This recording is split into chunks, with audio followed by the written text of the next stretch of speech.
আবারও চলে আসলাম ছোটদের দুর্গাপুজো থিম ড্রয়িং নিয়ে।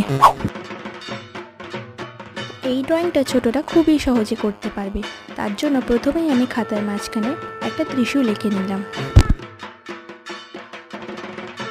ত্রিশূলের একদিকে আমি মা দুর্গার নয়ন করলাম, আর একদিকে আমাদের থিম ক্যারেক্টারের নয়ন। আমরা সবাই জানি চোখের জলের রং কী হয়, তবে এইখানে চোখের জলের রং হবে লাল।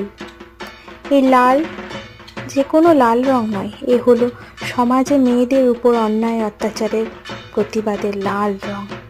ওপরে সিঁদুরে মাখা লাল আবির রং বর্ণনা করছে মায়ের সিঁদুর কালার মতো যেমন সমস্ত দশমীতে পাপ ধুয়ে যায়, সেই রকমই আমাদের সমাজ থেকেও পাপ ধুয়ে যায়।